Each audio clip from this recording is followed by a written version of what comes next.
கன்னி ராசி அன்பர்களே, இந்த பெயர்ச்சியால் நீங்கள் அடைய இருக்கும் பலன்கள் என்னென்ன? பாக்கியஸ்தானம், லக்னஸ்தானம், சுகஸ்தானம், இந்த 2 தான், இந்த 3 தான். பாக்கியஸ்தானம் உங்களுக்கு விருது, பட்டம், பதவி உயர்வு இவையெல்லாம் கிடைப்பதற்கு வாய்ப்பு உண்டு.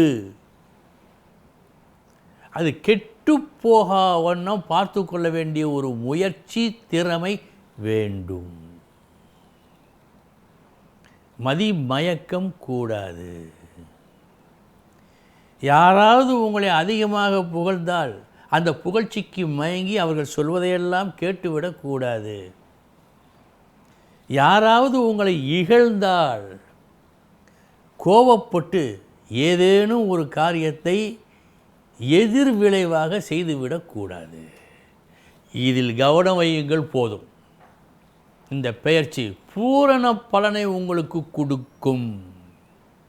அடுத்து நல்ல நல்ல திட்டங்களை தீட்டுவீர்கள். சாதாரணமாக நீங்கள் செய்யும் செயல் கூட இந்த பெயர்ச்சியில் பெரிய மகத்துவமான செயலாக அடுத்தவர் கண்களுக்கு படும். அந்த ஒரு யோகத்தை நீங்கள் பெற்றிருக்கின்றீர்கள். அதை பயன்படுத்தி கொள்ள வேண்டும். நான் ஏற்கனவே சொன்னது போல் சனியின் இன்னொரு குணம் உடன் பிறந்த குணம். அவன் மந்தன், சோம்பல். வரட்டும், நம் கைக்கு வரட்டும், பார்ப்போம் என்று இருப்பான். கூடாது, எட்டி பிடியுங்கள்.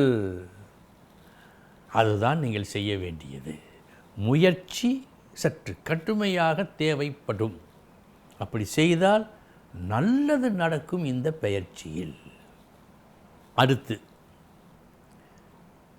சொத்து சுகம் வாங்கலாமா? வீடு மற்ற சொத்துக்கள் வாங்கலாமா? தாராளமாக வாங்கலாம். எப்படி நடக்கும் என்று சொன்னால், ஒரு முறைக்கு 2 முறை கேட்டு பார்த்தீர்கள், கிடைக்கவில்லை. 3வது முறையும் வேண்டா வெறுப்பாக கேட்டு பார்த்தீர்கள், அப்போதும் நடக்கவில்லை, விட்டு விட்டீர்கள்.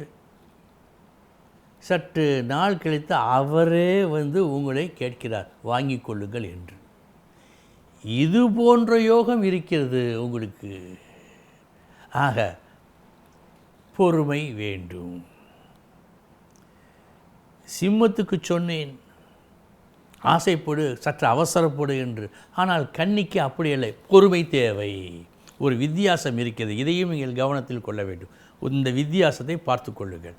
சற்று பொறுமை வேண்டும். பொறுத்தார் பூமி பெறுவார்.